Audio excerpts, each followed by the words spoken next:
So imagine yourself driving down the street, going to grandma's house, maybe a long drive on the highway, listening to some music, relaxing, being calm, chilling.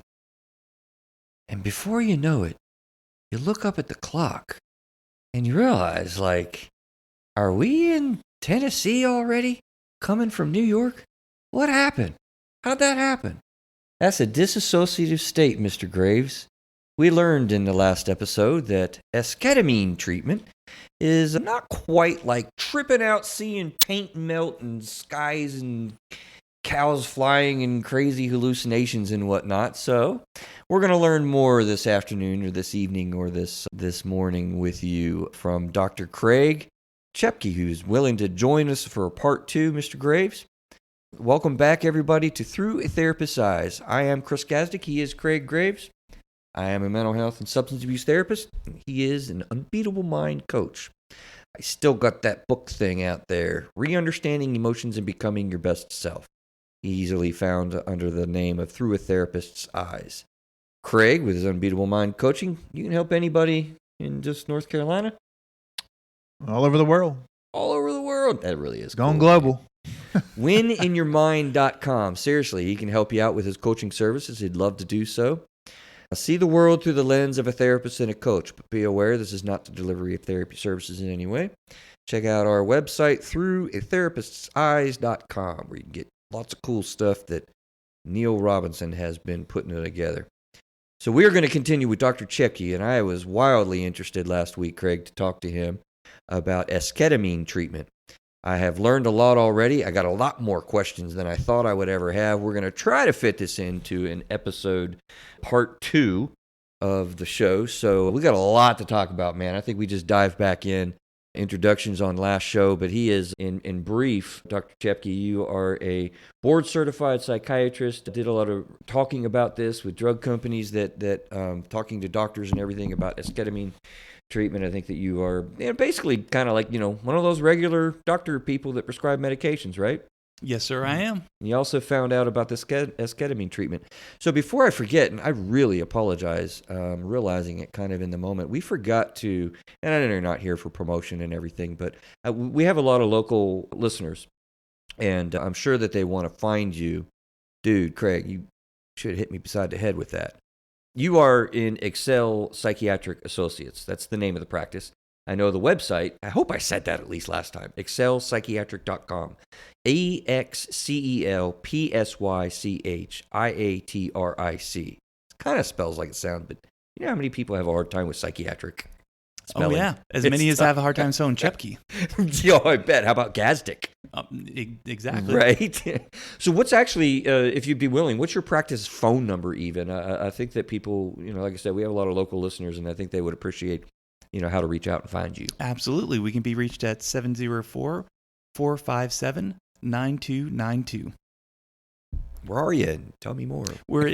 So we are in Huntersville, just a couple minutes outside of Charlotte, right off of exit 23 off I-77. Okay. What's your building like? This is getting a little personal here. Yeah, what are we looking for? They need to find you. Sure. So the address is 10225 Hickory Woodhill Avenue. So it's a kind of a private, secluded area. It's back behind a shopping center, between a shopping center and an apartment complex. So somewhere you'd have to be looking for to get to. So it's nice and peaceful. It's discreet. It's calm. It's tranquil. It's a place where we hope that people can find some solace and find some respite and find some hope. That's cool. Yeah, that's really neat. And we'll have all that on the show notes and everything as well to be able to find you and how to do that. But I really think it's important because, people, this is you do regular psychiatric service, I know, with just prescribing and everything, but people are kind of like, what is this little thing? This is creepy. This is scary. I don't want to go there, and I think I'm just trying to say, they can find you locally, and there are other practices in Charlotte that do this as well. This is a kind of a limited treatment provider network, isn't it? Yes. So part of the way that the pharmaceutical company was able to get this FDA approved was that they agreed to a pretty restrictive program. It's called a REMS, a Risk Evaluation and Mitigation Strategy. So certain medications that have serious potential side effects, then it's basically a higher level of monitoring that the FDA and the company enter into an agreement for, that they have to adhere to certain restrictions in how the medication is prescribed and distributed. And so that comes with some paperwork and some extra overhead and things like that. In the Botox. More or less, yes. So not every psychiatrist does this. And then there are some non-psychiatrists that do it as well. Anesthesiologists who have used ketamine and anesthesia for years. But, in terms of treating depression, I think it's really best done by a mental health professional, myself. So yeah, there are a couple other clinics who provide the service in the Charlotte area, but not many. I'd say probably no more than 5 in the greater Charlotte metro area. Funny you should put it that way. Who does these treatments and stuff? Perfect little segue. Craig, I swear I did not plan that. So there's a couple of topics, guys, listening on this. What are your store for tonight is we want to get into more. I'm sorry, I apologize, by the way, from last episode. I left you with a major cliffhanger. We're going to get back to some of the, the long-term recidivism, the ECT that we were talking about from last show. But there are a couple of topic areas that I really wanted to make sure that we got to. Call it selfish, if you will, I guess. One of them is children and youth and their view on this stuff. I really want to reserve our time for that at some point as I fit it in. And I'm going to go ahead and start off with the other one. The efficacy, the how we're using this, boy, I, as I said last episode, I'm kind of still a skeptic. I am less so much so a skeptic, I will say. We turned the mics off and turned them back on, and we're in the middle of our longer conversation with Dr. Chepke, but I gotta tell you, by the way, like, I'm feeling better about this for what it's worth. Well, and it's all about it's not for everybody. And, we talked a little bit about that last episode that, it's not for everybody, but for when it's the right person that it's for and it's, administered the right way, which we certainly do, then it can be very beneficial, but it's certainly not something I would just prescribe to anybody that walks in off the street. They've got to meet a certain set of criteria and really have a demonstrated need for it. Because if they can get better with the traditional pill type of treatment, then I would certainly do that for them first.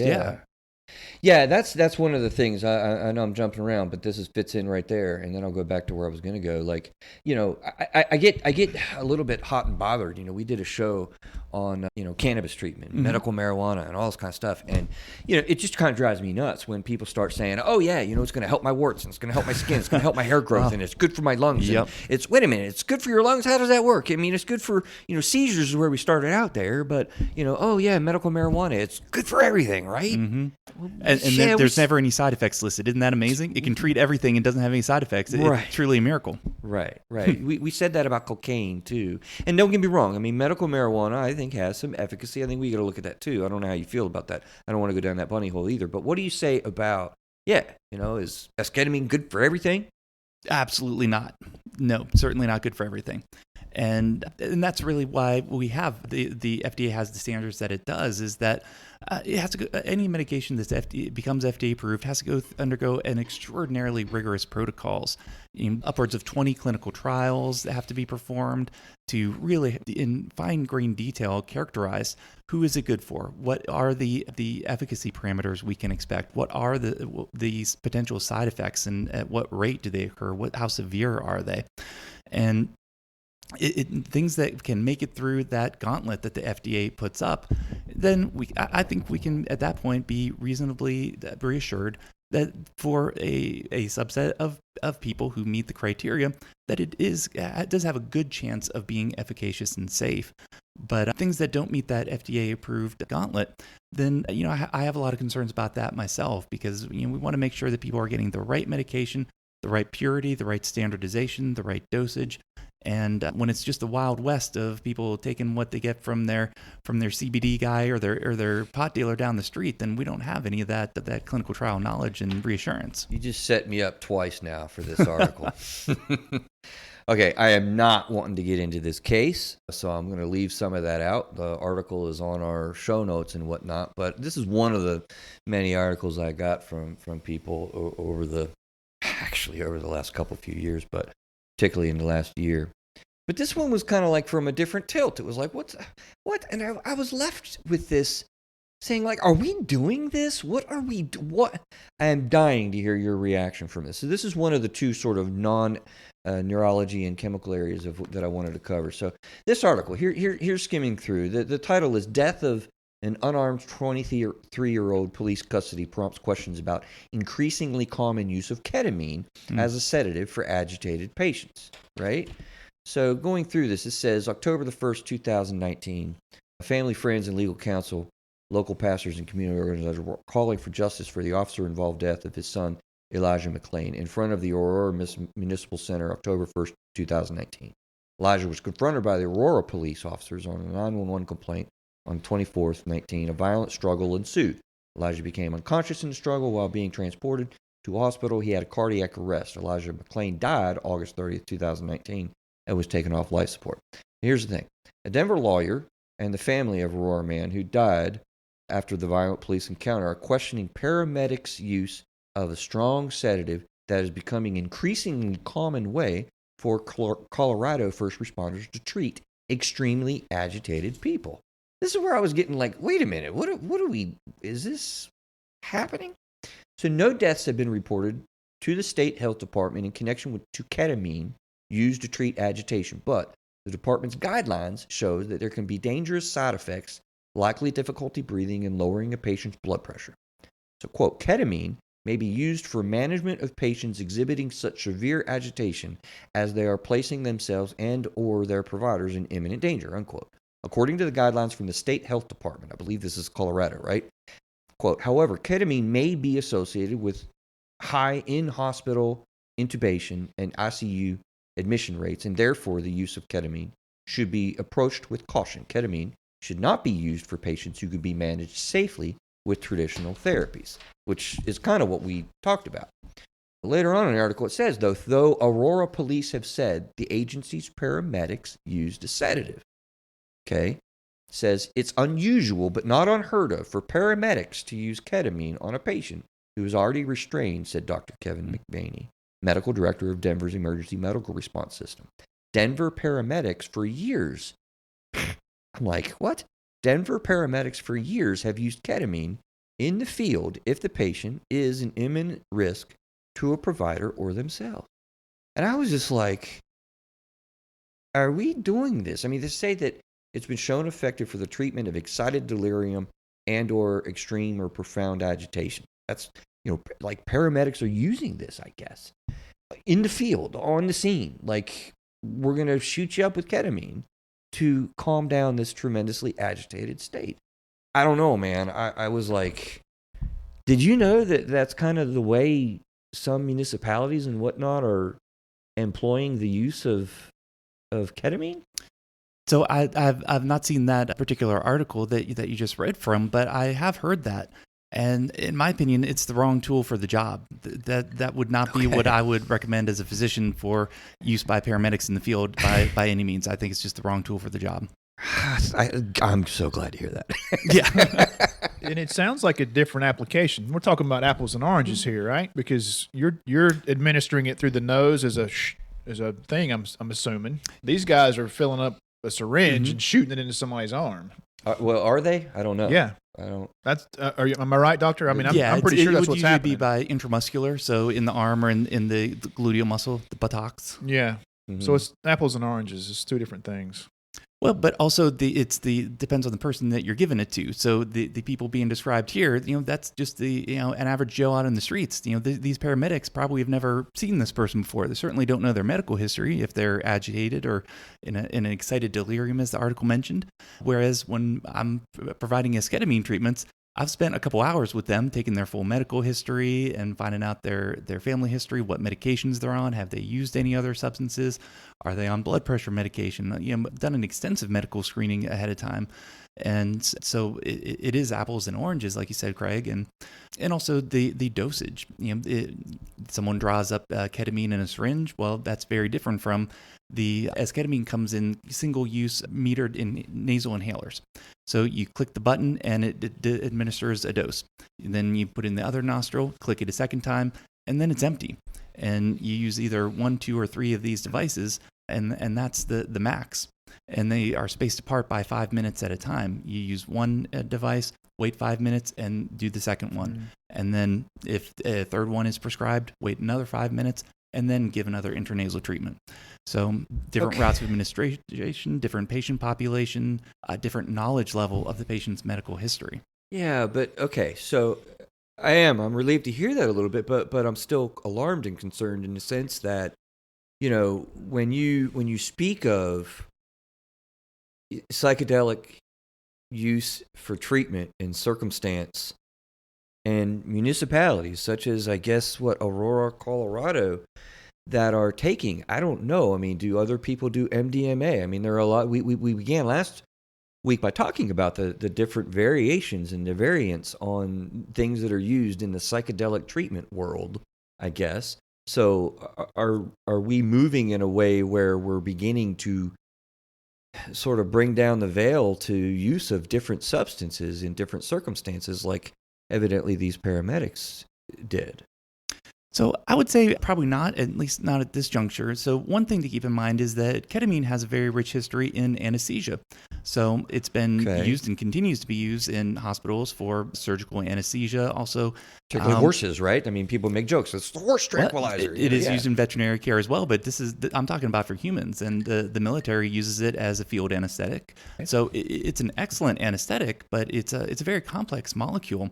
So it can cause sedation, but it also causes blood pressure increase, and it causes sedation. It can cause dissociation. So it would not be something that I would use in an emergent situation. I would think that would precipitate a worsening of it, because if the patient dissociates and they could feel reality slipping away from them, if they're already teetering on the edge of being agitated or having an outburst, feeling a loss of control, administering medication that could make them feel more out of control would be the opposite of what I would do in a crisis situation. I mean, right. My crisis clinician spidey senses are just tickling the back of my hair standing up on my neck. Like, I don't.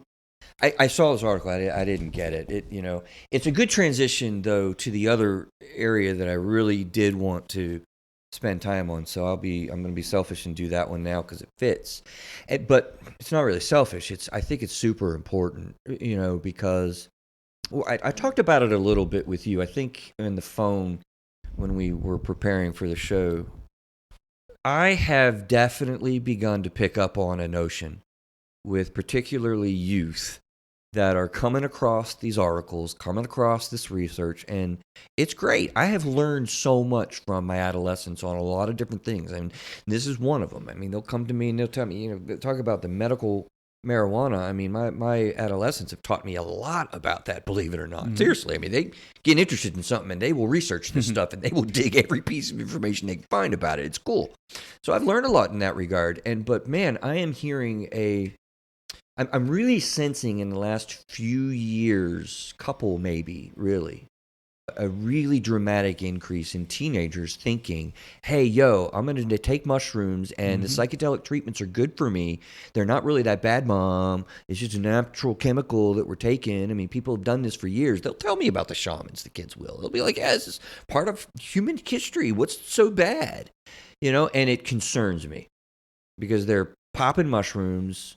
And they don't want to abuse it either. They'll tell me, no, I just want to do this, every now and again. I know you can't do this a lot, Chris. I know you can't. You got to be careful, but this is not bad. In fact, I mean, I think it helps me. It helps me with my insecurities and my emotions and my anxiety, and I just want to feel better. So they're going to pop mushrooms. We got to talk to these kids, man. Yeah, that's something that I'm concerned about too. And, a lot of it, I think, comes from the democratization of the information that the internet has brought. That, you can... what information? Democratization. That there's been more of a democracy of information. People can find out information. You don't have to go to med school to be able to go to WebMD or Google something and declare yourself an expert on it, right. Which is definitely not advisable. There's a lot of information on the internet, some of it good, some of it bad. And that's where the training comes into place, is being able to distinguish what's good information versus bad information, whether it's medical or political or any subject. And adolescent, they don't have those skills. They don't have the brain development to be able to pick out, well, what are the sources of bias in this source of information that could be leading me down the wrong path. And so they read a couple success stories. They find a website that glorifies some of the usage when probably not listing the potential side effects or potential negative consequences. And they think, oh, well, what's the downside? And, it's natural. Well, natural just means it's unregulated. And anything can be either beneficial or poisonous depending on the dose and the preparation. So it takes a lot of skill, and that's why these things, that's why prescriptions exist, is that you have to have a certain level of knowledge and training to be able to successfully wield it. It's not just the scalpel, it's the hands that hold it. And to take that a little bit further, though, kids are reading this and doing this, but also, honestly, so are paramedics. Mm-hmm. Adults are...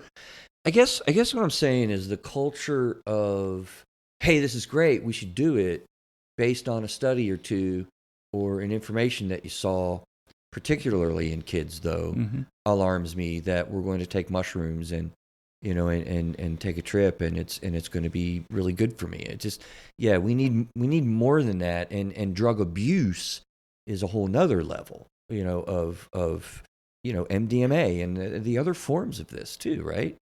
Yeah, absolutely. And one thing that is not generally kept in mind is that there's protocols for how these studies are being done. So, for instance, MDMA, which is being looked at in PTSD, well, that's not just being done that the patient is given the MDMA and then sent about their merry way. It occurs actually as part of an 8-hour psychotherapy session that the patient has. So the children and adolescents that are doing this, they're not doing 8 hours of therapy. And so you can't really compare the effects of MDMA in the absence of that therapy and the absence of the monitoring and other things like that. So I think that a lot of adolescents know just enough to be dangerous, unfortunately. Well, let me ask you some questions, guys, or maybe I'll just throw this out there. What's the difference now than when we were growing up? Because when I was growing up, people were eating LSD and mushrooms and everything else under the sun. So if your guys are telling you they want to try mushrooms, I've been hearing that stuff for my whole life, basically. So, what's driving your concerns now, Chris, is I guess my question. I guess, that's interesting. I guess I would say, if somebody's telling me, hey, I want to try cocaine too, I just want to see what it's like, or, I just want to try heroin, or, I saw these studies of, that cocaine's not so bad and I it helps you with your athletic ability, or, whatever. It's kind of like it's sort of unfounded belief systems in going at the attempts to use this stuff. Yeah, and I think cocaine's not a good example, in my opinion. Would have been because in the 50s. I haven't seen anybody saying that. I think there are some. Sigmund Freud swore by it. Yeah. Well, really. It was. And maybe that's true. I don't know. It but is. Yeah, it was. I think there's a lot more research going on in the psychedelic world now that is pointing out some good stuff about it. But nobody's saying that about cocaine, at least not today. Well, not necessarily cocaine, but I think along the lines of Chris's point is that one difference that I see with adolescents or younger adults versus some of the older patients who might be, as you said, Craig, using some of these substances for what they believe to be medicinal use, is that the younger patients, like the adolescents, they seem to have more of a conviction that this is medicine. This is not something I'm doing recreationally. This is something that is medicine, and they feel that it's been established. Whereas the older people, they're like, well, I know this isn't medicine, but it works for me. And so they're more likely to be, in my experience at least, they can be reasoned with and talked with, like, well, we need to consider the other side of the coin, though. Whereas the people who say, oh, no, I know what my body needs, and I know that this, from what I read on the internet or so and so forth, I know this is right for me. And that level of certainty in the absence of the actual evidence is, I think, kind of concerning on my part. Yeah, and if I'm sensing a trend at all, and I might be totally off base, but if I'm sensing a trend, things happen quickly with social media and whatnot. We could get. Really, I've seen this happen with other substances in my longer career. I mean, we can get to the point where 15, 14, 13-year-old kids in middle school are taking mushrooms thinking it's going to be medicine. And I'm concerned about that. Does that sound crazy? Well, I mean, no, it doesn't sound crazy at all. I think it's obviously a concern, Mm-hmm. and maybe there is more stuff out there now that makes kids believe it's okay to take it. I don't know. Yeah, I'm definitely sensing it. Have you ever heard that before? Have you thought of this stuff before, Dr. Chepke? Well, yeah, in talking about kids, about a year or so ago, and maybe make the point out too. I'm asking you with the context also in my brain. When we talked on the phone, your addiction's knowledgeable, right? You did an IOP program. Earlier in my career, I was a medical director for a substance abuse intensive outpatient program for about a year or so. So yeah, I have worked with the addiction population. And so going back to the point about the kids, so about a year or so ago in my kids' school, and my two older kids are in elementary school, then there were some examples of kids in elementary school bringing drugs into the schools and offering it to other kids as candy and helping them make them feel better. Yeah. So that's terrifying to me. The children, my kid was like 9 at that time. Mm-hmm. I mean, it scared the heck out of me because he's a sweet, innocent kid. If someone said, "Here, take this candy," and they give him a brightly colored pill that really looks like candy, he's so trusting he would have taken it, and God only knows what could happen to him. That's scary. Yeah, for sure. Yeah, there's a culture that I'm pointing out that is of concern, Craig, and we see it when we see a lot of the same thing with weed, Yeah. Not to be confused with pot because I'm not old. I say weed, Craig. You get that? Yeah, I got you. What are you thinking, Craig? And then we're going to jump back to some more of the technical stuff. I don't know. Those are interesting things you bring up. I think kids have been experimenting with stuff since they've been kids, right? They were when I was younger. So I don't know. Maybe if there's more articles out there these days and stuff on the internet that says it's okay, there'll be more kids doing it. I don't know. I hope not, but I guess it could be a factor. Well, and also even just weed has changed. The strains now are phenomenally more potent than they were back a couple of decades ago, and so it's a changing, evolving landscape, and we can't use those old assumptions on what's currently happening out there is one potential problem. Mm-hmm. So, Dr. Chepke, what would you say if I said, man, come on, we went from lobotomies to shock treatment to this? What are you talking about?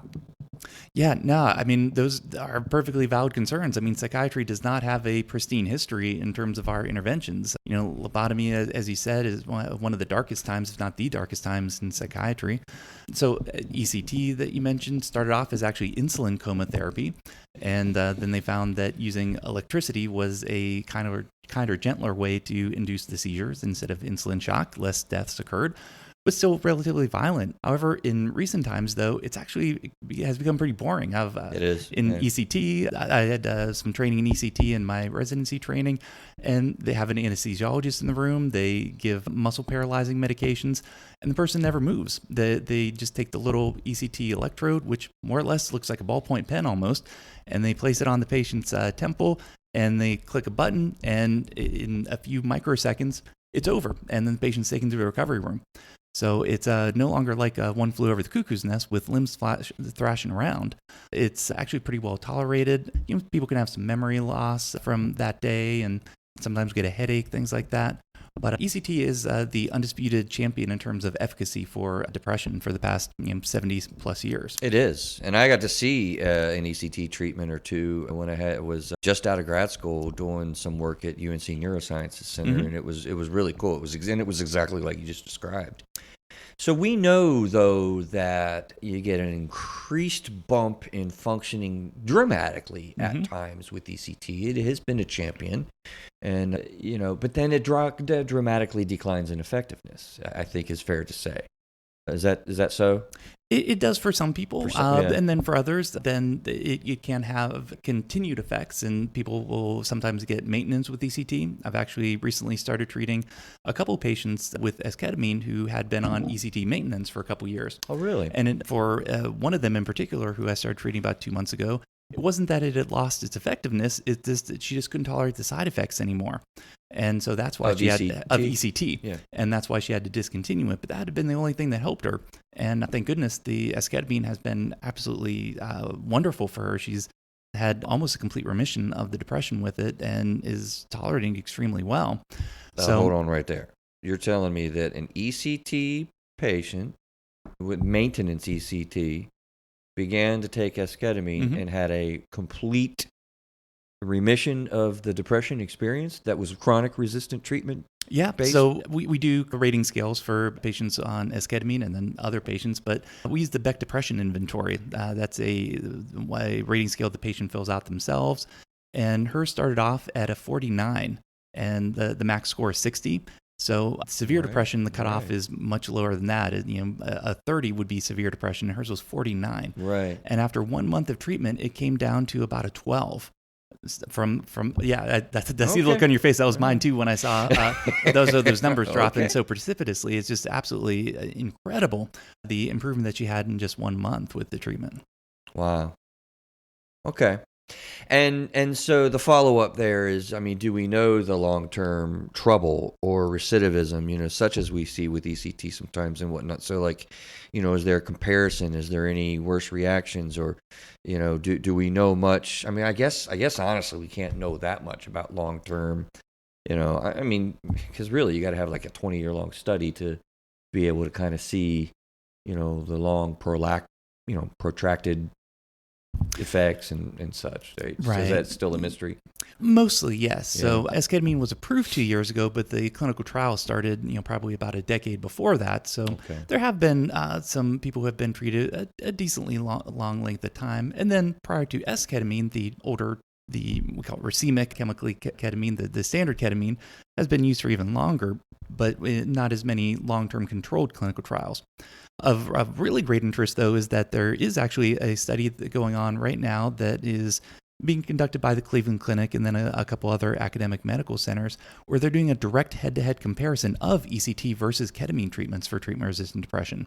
So it will shed some light on the answer of, well, which is better? Which is more effective for people with treatment-resistant depression? Which is better tolerated? And that study just got started within the past year, so it's going to be a few more years for them to run it and complete that. But that will provide at least some good short-term evidence in terms of the comparison head-to-head of those two treatments. Okay. So let's get back from part one. I how do I want to frame this? It kind of is in the same space that we are right now. The thing that makes the most amount of sense in my head is, that really nasty chronic dark depression, that can do, as you were talking about in part one, picking the foot up off the brake and changing the way GABA in the brain is functioning and, that type of thing, right? That's what you were talking about. And so it kind of, speeds us up in the way that the neurons are functioning with the different neurotransmitters. That's my simple interpretation of what we were talking about. Am I in the right ballpark so far? Yeah, more or less. Right. I mean, you think it's someone who's depressed. They have very low energy. They have low motivation. They can't get up out of bed. Can't lose interest in even sometimes grooming themselves and their hygiene. And so you can think of that kind of as that the brain is slowing down too much, shutting down almost.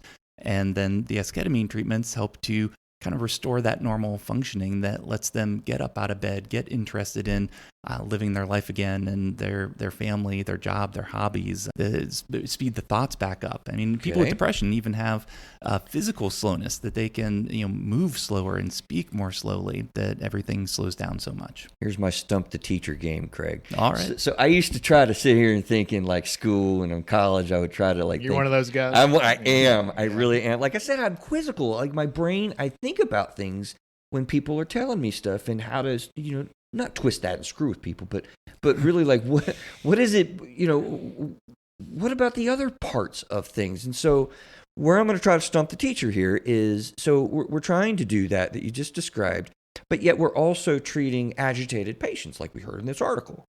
So I'm confused at how, what I understand with depression and, kind of the reuptake process that that we're talking about with the different dopamines and the lack of motivation, the lack of interest, the lack of, just the terrible blah that people get into, stuck in a rut, slow, like my muscles hurt, it's achy, but yet then we're gonna use the same treatment protocols and whatnot for people that are in trauma reactions and that are agitated and that are, tripping out, pun not intended actually, freaking out about, reliving those trauma experiences and whatnot. But yeah, we're going to use the same protocol. I don't get it.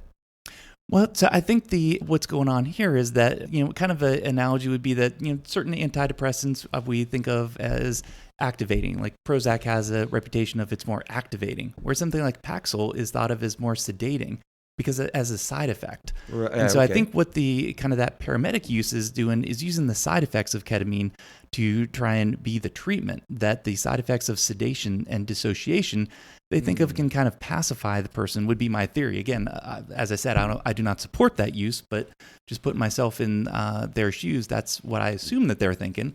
And so they're not thinking about using the improvements in the glutamate transmission and lifting the foot up off the brakes. They're just thinking, here's something that can make them docile. If they're having the out-of-body experience, they're not going to be using that body to fight me back because they're going to be too sedated and dissociated to do that, would be my theory, which again, I would look at as basically a chemical restraint, and I would not support that. But we do, correct me if I'm wrong, do we not use, the psychedelic treatment regimens, maybe not specifically as ketamine, but maybe we do. Again, I want to learn. I want to hear this. For PTSD diagnoses, for schizophrenia and agitated psychiatric or psychotic patients in long-term treatment facilities and the like. Maybe even I think I've heard of bipolar kind of as well for manic tendencies. Do we not use psychedelic treatment? And I'm saying that maybe more broader to go beyond just the esketamine to other forms for those diagnoses.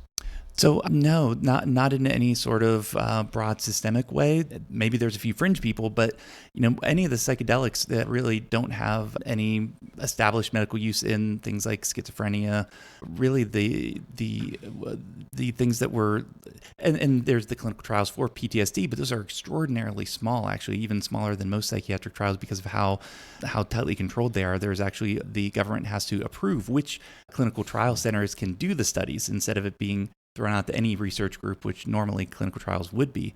So there's not broad usage in terms of things like hospitals and institutions, even of esketamine. It's, as I said, only roughly 5 centers in Charlotte do esketamine, and they're all outpatient clinics like mine, more or less. Yeah. So that brings up a point, right? Mm-hmm. So the only psychedelic that's approved is esketamine. Correct. In the U.S. Yes. And you said you have to fail basically from 2 other antidepressants first. Well, I actually do want to stop you there. So that's actually just a little pet peeve of mine, is that I hear that all the time, is that the patient has to fail 2 antidepressants. And to me, the patient didn't fail the medications. It's that the medications that we have failed the patient. And I think that language is very important. Thank you for the clarification. Yeah. Thank you for the clarification. And I think you also said during the break that you wouldn't give someone ketamine if they didn't subscribe on to also therapy, right? So there's some pretty strict things in place before you actually give ketamine, and it's the only one that's approved to this point. Yeah, esketamine is the only one that's approved for major depression, and also every single session of esketamine that we provide, there is a form that has to be faxed in to that REMS program that I mentioned. And so it is extraordinarily tightly monitored that basically the FDA knows every dose, and the DEA knows that when it goes from the distributor warehouse to the pharmacy, from the pharmacy to my office, from my office to the patient's nose, the DEA knows exactly where that esketamine is. Seriously, that sounds like the protocol that we use for like drug testing. I mean, for like legal drug testing. Yeah, there's a chain of custody is what we call it. Same as in drug testing. Yeah. Wow. Okay. And again, that's to prevent the abuse or misuse of it, that no one can collect and hoard it in order to use an amount that is above a medical usage. Yeah, I guess some of that I'm just rolling my eyes with a little bit insofar as, I don't know, I'm going to leave that alone. But what I am going to think about is, so what I'm kind of hearing you say, which is definitely different than my impression, I think I'm just going to ask you cold this way. Like, what diagnosis would you use esketamine for? How do you respond to that? Sure. So definitely, treatment-resistant depression boils down to major depressive disorder. Yeah. So that's going to be far and away the one that is the best supported. That's the only indication that it's approved for by the FDA.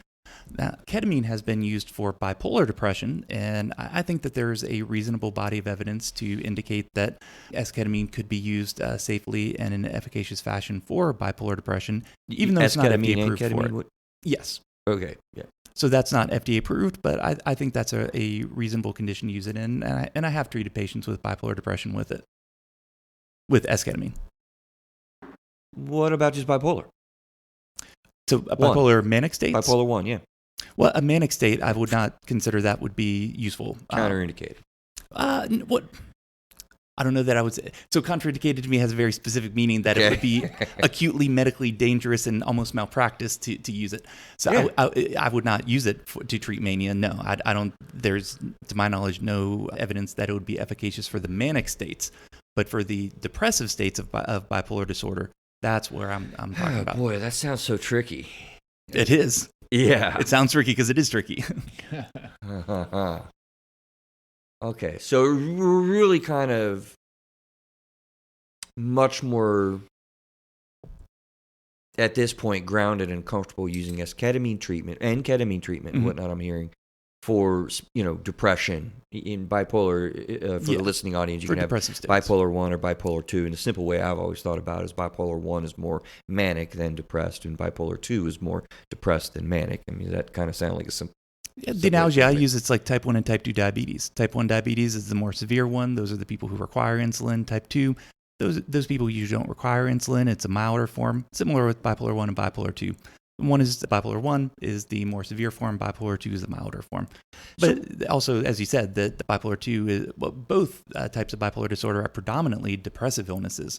That overwhelmingly, that any mood episode in the life of a patient with bipolar disorder is far more likely to be depressive than manic. And that's even more true in bipolar 2, that the hypomanic states are just a very slim fraction of the mood episodes, and it is overwhelmingly a disease of depressive states. Yeah. So, and I would see, where, and I'm sorry, audience, if we've gotten too diagnostic with you, but essentially, hang with us a little bit longer because I want to go a little bit more with this. I would imagine. Treatment-resistant depression is pretty strong. I mean, it's really strong, and that's where we're starting. It's a potentially fatal illness. There's very much so, mild depression, though. I would imagine it certainly has efficacy as well, though, right? I mean, I would presume so. However, that's something I wouldn't use it for mild depression. That would be more likely to respond to either an SSRI or just psychotherapy without pharmacotherapy. Right. And then B, all the clinical trials that have been done on esketamine have been in moderate to severe depression. And really, very few of the patients were moderate. They were mostly severe. Right. The esketamine trial program actually had the most severe depressive cases of any medication that's ever been studied, including in 2020, esketamine was approved not just for treatment-resistant depression, but for also major depression with suicidal ideation. That almost uniformly, every other clinical trial in psychiatry excludes patients out of hand if they have any, not just current suicidal ideation, but any past suicidal ideation. But esketamine, they did clinical trials in people with active suicidal ideation at the time they started the study. And it was shown to be efficacious in that population at 24 hours, actually. Wow. So all the therapists and people out there and doctors that are listening, like this pun, Craig, or I'm setting you up for a buzzkill. Buzzkill, right? Today. Buzzkill here is so anxiety. I mean, all the different anxiety things that we've got out there, generalized anxiety and, OCD and, all of the different forms that we know of, kind of with trauma kind of as well. But, when you're talking about, generalized anxiety, worry, or separation anxiety or the phobias, where we've got terrible stress with social dynamics, with phobias and all. I mean, people will get depressed from that. And I tell people it's like, well, you get wore out from your anxiety. So you're not really depressed. You're more just, run down and wore out and wore down from the anxiety. But it's depression-esque. So we're not using any of this for any of these anxiety world kind of stuff. Is that so? Pretty much no. Although there are some. I actually just saw this past week there was a study that reported that there was efficacy for ketamine in PTSD, but that's a small early study, certainly not widespread used. But some providers who do the traditional ketamine treatments may provide that, but that wouldn't be something that I would treat somebody for. Put you on the spot. You think we'll get there? Maybe. I mean, we'll see. PTSD, has in and of itself some depersonalization, derealization, dissociation. Right. So to add a medication that has that as a potential side effect is a little concerning to me. However, that being said, much of medicine is completely counterintuitive. So I'll wait and see what the studies show. If the studies show that it works, then I'd consider it if there was enough of a body of evidence to support it. Yeah, that's interesting because on a deeper level in a psychotherapy brain that I have, right? Like, if you're struggling with flashbacks and, social and relational troubles with marriage and, you're feeling hopeless and downtrodden because this trauma just keeps on wrecking me and whatnot. And you get sort of disassociated, maybe partly because of the trauma experience with what's going on in the brain, but partly just because of hopelessness and whatnot. We knock some of those things out with a ketamine treatment or something, and doesn't really have anything to do with the dissociation. I don't know if you followed my random thinking there, but like, right, that it could be a different mechanism. But right. I just had the thought that maybe by using the ketamine treatments that it's a controlled dissociation instead of being out of their control, and they can learn to harness it. Right. In a way, would be just a very uninformed theory, but it seems to make sense to me at least, and looks like from your face, you too. That's what we do in the show, Craig. We think out of the box. Remember we were doing this with Dr. Stafford and sleep, and I forget what it was, but I think we just did it again. That was cool. I don't remember that. I'll have to go back. Like that was a fresh thought for you right now, It right? was. I had never considered that before this moment. Yeah. That rocks. That's cool. Okay. What are you thinking, sir? Are we going to talk about other psychedelics too? Let's go. I'm just curious. I mean, I know it's still all trials, and ketamine's the only one that's approved. But there's a lot of stuff going on: psilocybin, LSD, other things. What do you know about the other psychedelics that are out there, and how does it look for maybe those becoming treatments at some point? That was number 6 on our list of 15, man. Oh, did I jump ahead? No, we were hitting it. Okay, good timing there. So, I mean, there's far less known about those than about ketamine and esketamine. And one reason for that is that ketamine has been an FDA-approved treatment in the anesthesia realm for decades. And so it's been an accepted treatment. Clinical trials could be done on it in a legal fashion, whereas up until literally just a few years ago, psilocybin, LSD, MDMA, it was illegal. Even scientists, researchers could be arrested federally to conduct it. That's even if they could get any of the chemical to do the clinical trials, which was unlikely. So we know far less about it, but there are early trials going on, and some that are actually not so early. Some are fairly late phase. There's phase 3 trials, which phase 3 is the one that generally leads to potential FDA approval if it works. So it's kind of the final step before FDA approval. So there are phase 3 trials that are going on for psilocybin for treatment-resistant depression and for MDMA for PTSD. LSD, I think, is not quite that far along. It's not in the phase 3 trials yet for any condition. So those, the jury's really still out on those. There's not the broad community usage that ketamine had, because as I mentioned, it's been used for 10, 15 or so years by some people who were very outside the box thinkers at the time, way before esketamine was FDA approved for treatment resistant depression. Right. They just opened up shop and built an infusion suite and started doing IV ketamine for people, even though it was off label. So with that kind of anecdotal community experience, it built up a knowledge base. Anecdotes are never as powerful in terms of convincing me of something as a randomized controlled clinical trial, but it's at least something. And with those other psychedelics, we had really nothing other than individuals who were self-experimenting and not with the scientific rigor, unfortunately. Yeah. So this John Hopkins Research Center that's there now, are they're studying psilocybin and other psychedelics? Do you know? So, I'm not aware specifically of which trials Hopkins is conducting, but there are legitimate, well-respected academic institutions who are studying the psychedelics. It is not, mom and pops trying to get people high. There are serious academics and brilliant people that are researching it with the belief that there is a therapeutic potential there for sure. Interesting. And then also, the pharmaceutical companies are not just looking backwards at things that have existed for decades.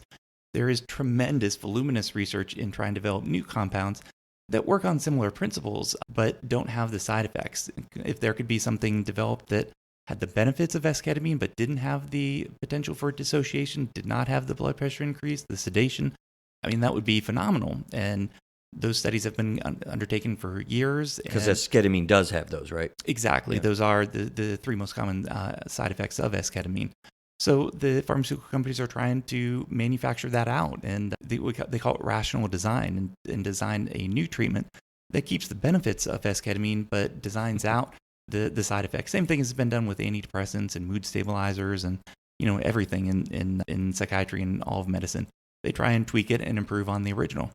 Interesting. Which I just gotta say, it just scares me from a science fiction movie standpoint.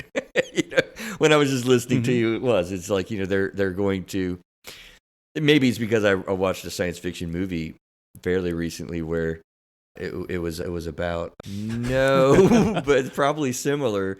It was, I know exactly what it was, man. Come on, Christopher. It was the movie where the black guy was genetically engineered. And it was what is it when you make somebody out of somebody? Was it the Will Smith movie? Yes, that's the one. That's the one. Great movie. Did you see that one, Doctor? That was Gemini awesome.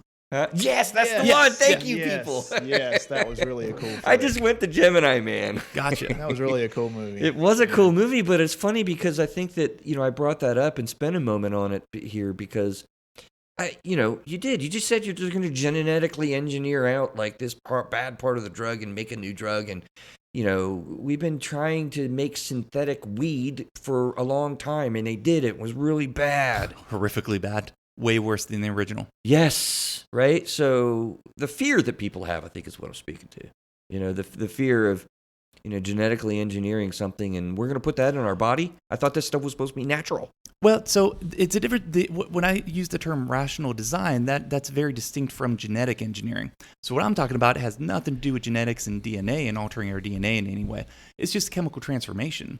So, having been a chemistry major, I did some of this bench research in college. It's just chemical transformation, Craig. That's all. Don't worry about it, man. Well, it's how we get from something like the poppy plant and morphine and to going to safer alternatives, which are still not that safe. Things like oxycodone, hydrocodone. Oh gosh, not that safe, but they are probably safer than morphine and things like that. So just doing those chemical reactions, which our body is all chemical reactions. Our body has. If we didn't have chemical reactions in our body transforming one molecule to another, we wouldn't be alive. Norepinephrine comes from dopamine. It's transformed from one to the other, and so that's the kind of rational designs I'm talking about. But instead of just letting or different antibiotics, that's a perfect example. Going from penicillin to amoxicillin, that you tweak the chemistry, you heat it to this many degrees, and you put this extra catalyst in there, and you come out with a better antibiotic. So Greg, I'm really glad we got smart people around this country, man, in this world. Because, dude, that makes me think too. Because I'm more of a natural dude. It's like all the states that have legalized marijuana now are just extracting all the THC out and turning it into gummy bears and suckers, and bubble gum, and all kinds of stuff. And in my mind, I'm thinking, well, maybe you need the other things that are in the herb itself, and you can't just strip all that stuff out, or you lose something. Well, cannabis has hundreds of cannabinoids in it. It's not just THC and CBD. There are hundreds in there. Yeah, right. Yeah. So they're stripping everything out, but the THC just so they can get people high, And so and THC has potential to cause psychosis, where CBD has been shown to be antipsychotic generally in nature. Right. So if you have the wrong ratio, which to get people high, many of the marijuana growers are growing strains that are predominantly THC and have less CBD in them. So another reason for the increased potency compared to decades ago. Yeah. Yeah, You yeah. don't want that paranoid weed trip. I'm telling you. Well, so like in my mind, it's like, and I guess there's scientists who study these things and make these decisions, but maybe we need all the stuff that's in a mushroom to get all the benefits from the thing, without just stripping out the psilocybin and making it so I don't have a trip or whatever. Yeah, well, I and don't exactly to that point. So I'd mentioned that antidepressants have gotten fewer side effects over the years, but are generally either the same or less efficacious even. Well, think of that, Chris, in terms of the tricyclic antidepressants.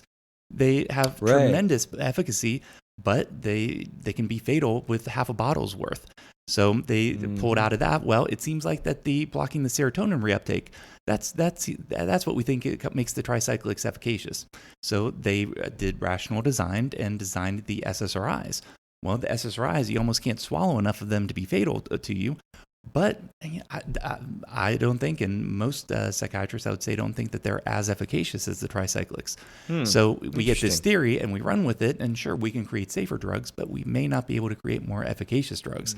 So there's a trade-off to everything. We don't want to have a hubris that, we figured it out. All we have to do is block the serotonin transporter. Like I said before, I think it was the last week's episode, that's a little overly simplistic to think of the unbelievable complexity of a condition like depression. Another big area, and this is probably the last big area we can get to that I think of, is psychopharmacological genetic testing. Craig, I love saying that so much. It's Say that so 10 fun. times fast. Psychopharmacological genetic testing. Psychopharmacological genetic You don't testing. have I to. could do it. I'm just kidding. We have this ability to kind of take a swab, so shoot it off to a lab. It kind of, gets, analyzed and we're trying to individualize, kind of like genetic testing, what the likelihood is that your body will react well to this particular medication. Craig, to your point and concern about a lot of the psychopharmacology that we have in the mental health field, where people get this reaction to the chemical that your girl on the podcast was talking about, right? Where people that have this particular chemical in their body take a necessary completely lose their crap, right? Yeah. So we have some testing in those types of things like that. But also psychopharmacological genetic testing, I could say it well. This is a bit controversial with a lot of your colleagues, isn't it? I was going to ask, do you know just how controversial this is with psychiatrists? I do. This could be a whole episode in and of itself. I know. Dang. Well, what's your quick take on, first of all, just the use of it and how it applies to psychopharm? Sure. So I am a believer in the use of pharmacogenomic testing, but it comes with a lot of caveats.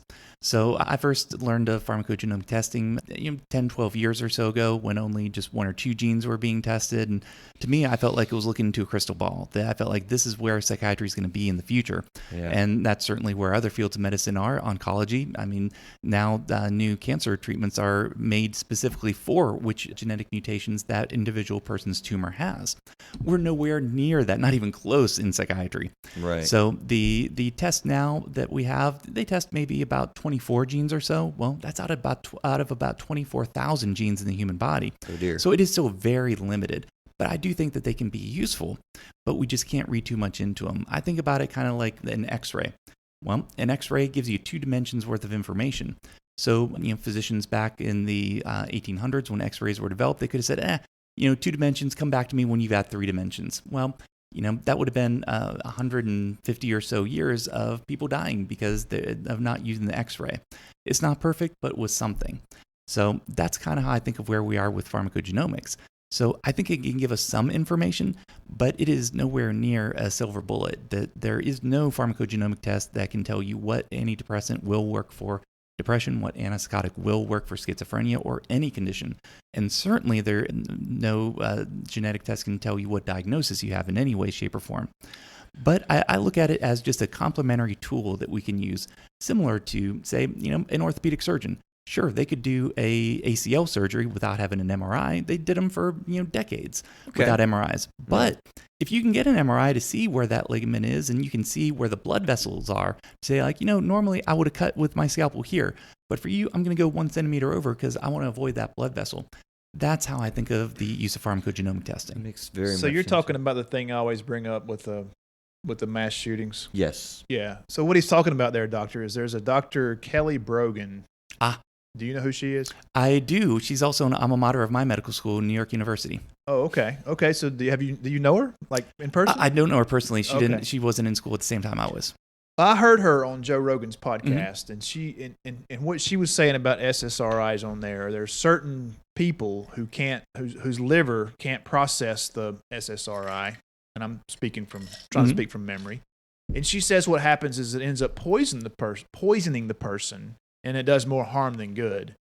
And she says that people who do these mass shootings, at least, I think she said all of them, but let's just say some, are poisoned by SSRIs, and it drives them absolutely insane, and that's why they're doing these horrific acts. Do you have any comments or input on a statement like that? That is completely untrue and completely ungrounded from any evidence, or I would honestly say ungrounded from reality. Okay. Wow, it's a big statement.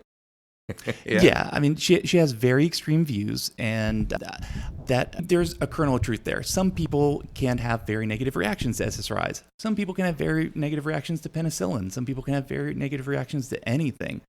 But certainly there's not any evidence that is causative in mass shootings. Millions of people across the world, tens of millions of people take antidepressants and SSRIs. Well, that's what Chris always says when we have this conversation. Yes, She's not saying everybody. She's saying a small subset of people that can't handle the SSRI.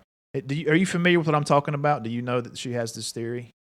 I've read a lot of her theories. I don't think that I've heard specifically that one about mass shootings. But there's a segment on YouTube that I'll send you. Mm-hmm. Yeah, I'm not arguing either way because I don't know, but that's just what she said. Yeah. And I was curious as to what you thought about that. Yeah, no, I mean, have there been some people who have been mass shooters who have been on SSRIs? Well, sure, probably. But, the people who take SSRIs are people with mental illness. Not every person who's committed a mass shooting has mental illness.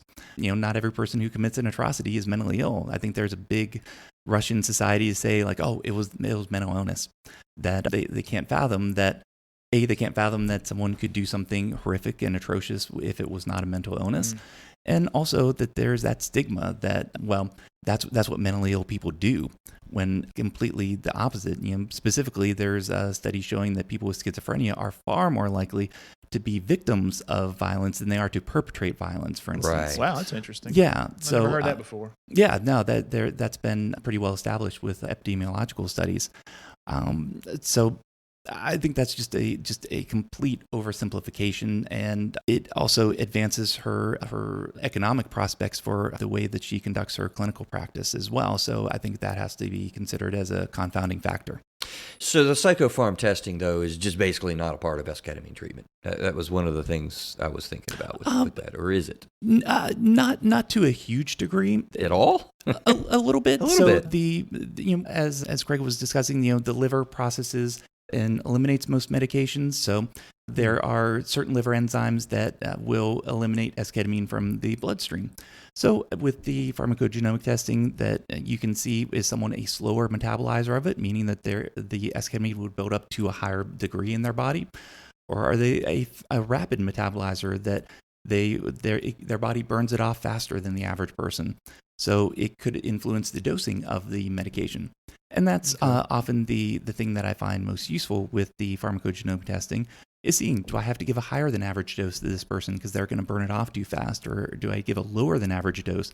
Because if I give the standard dose of Prozac or Zoloft or whatever, then they're more likely to have side effects, because them taking 10 milligrams of Prozac might feel like giving you 60 or 80 milligrams of Prozac. Okay. Something like that. But there's nothing that can concretely predict this will work or this won't work, and that's a huge misconception.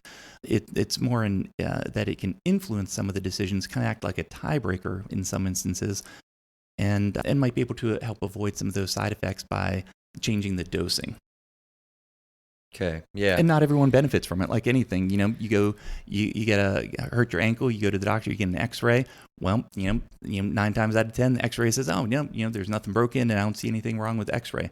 That doesn't mean you would never X-ray someone who has a hurt ankle, but sometimes only 1 out of 10 actually changes what you would do with that patient. Same thing with any diagnostic test, including pharmacogenomic testing. It has something called a number needed to treat. How many people do you have to do that test on to get one result that changes your management of the patient? Craig, when I am dialed in and in an intense learning state in my brain for 2 hours as we have, sometimes I get my brain tired. How you feeling, bro? I'm feeling good. You always feeling good. Get after it. I feel great. Let's breathe. Coach, get after it. Let's go. That's what I feel. When I'm learning and discussing intensely, I feel almost euphoric. Yeah, I feel high right now without any psychedelics. It has been fantastic. We do need a taxi in, Craig, with you looking up there, what you're thinking. Let's wrap up. Same to you, sir, with what you'd like to finalize with our conversation. But this has been awesome, man. What you thinking, Craig? You looking stuff up or what? No, I was just looking for that clip, but I'll get it later. Okay. Yeah, sum us up, man, or finalize your thoughts and questions.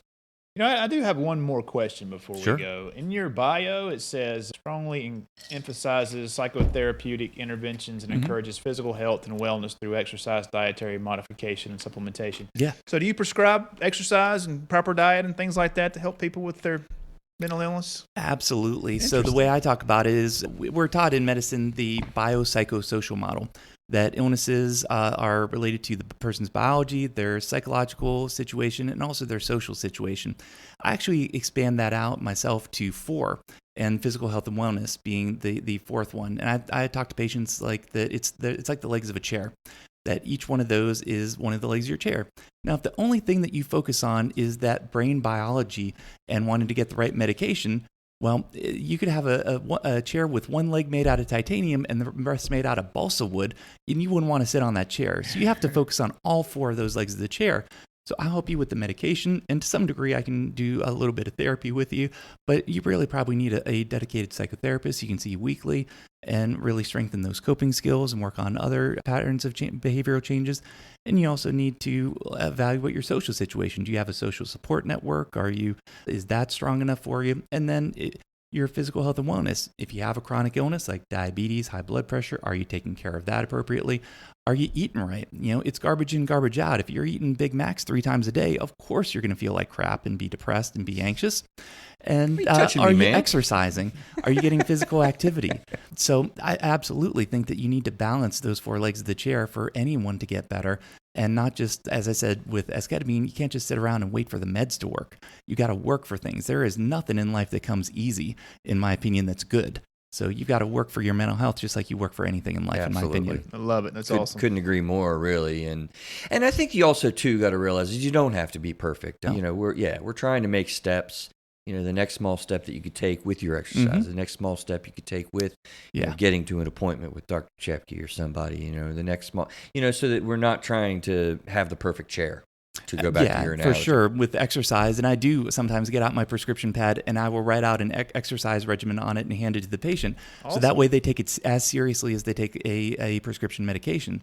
But I'll often start with, just walk to your mailbox and back. Yeah. And then if you do that for a week, then walk to the mailbox, back to your house, walk to the mailbox again, and come back and build slowly. Doing 1 minute exercise a day is mathematically infinitely better than doing 0 minutes of exercise a day. Awesome. And just take small steps and build on your successes, get some wins under your belt, and then try to push your limits a little bit farther slowly instead of setting yourself up for failure. So you're 100% right, Chris. That sounds good to you, Coach? Love it, man. Does that fit the coaching mind? Yeah, I did? like He's smiling, so I know, right? approach. Yeah, absolutely, man. Dr. Chepke, take us out of here with summaries. Anything that we missed that you want to say? Where can people find you? That sort of thing. So you can find me on my website at excelpsychiatric.com, and I'm located in Huntersville, North Carolina. And what I would like to summarize is to say that mental illness in general is extraordinarily complicated, and depression is a very difficult illness. It's difficult for the person to have. It's difficult to treat. And if you've been out there suffering with depression, and if you've tried different medication treatments and other types of therapies, and you've not had success, that there are other things out there that may be able to help. That may be esketamine, it may be ECT, it may be TMS, transcranial magnetic stimulation. We didn't get into that tonight, but that's another intervention for treatment-resistant depression. Yes, magnets, right. So there's a number of different things, and sometimes you do have to get a little outside the box with one of those more interventional treatments, and just don't give up hope. That's my final message, is that if you maintain hope and you maintain that positive work ethic, I've always told patients is the patients who hang in there and they don't give up. Those are the people who get better. So keep fighting. If you're out there and you're struggling, keep fighting because it can get better. 2020 Hope Created. We actually just did that show, right? Yeah, we did. We did. know? Dr. Chepke, will you say that quote you said last show that I love so much? It's not about prescriptions. That the most important thing that a physician can give is not a prescription, it's hope. That There is we go. awesome. I Listen, like we that do a too. thing on Through a Therapist's Eyes when people are sharing. It's kind of more when we're sharing personal stories and stuff, but I really feel strong about a high five. And so now we got person that's live that we can do high five. We have stayed. I know it's a pandemic. I'm going to slap your hand if you're okay with it. We will Yes, wash sir. our hands after we're done with that. But it just symbolizes like the courage that it takes to come out and, we're on an international audience to a large extent and stuff, and people will hear us. And that takes a lot to do. I know you've done presentations and stuff, but every single time you do it, touching on some controversial topics as we have tonight, I really appreciate your efforts and willingness to be with us. High five. High five, my friend. Whoops, we did miss it. All right, there we go. We got it that time. And so we're going to come back at you next week. Listen, I got the show, Craig, that I've been wanting to do for a long time. What is it, man? It's kind of lined up that we're going to be able to talk about cults. Oh, soon. sweet. Yeah. I'm Sweet. very excited about a couple of the things that we've got coming up. And I guess I'll just say a mystery guest coming up that is an international best-selling author. Stupid excited to have him on our show as well. So stay tuned, guys. Have a great week and stay positive. We'll talk to you soon.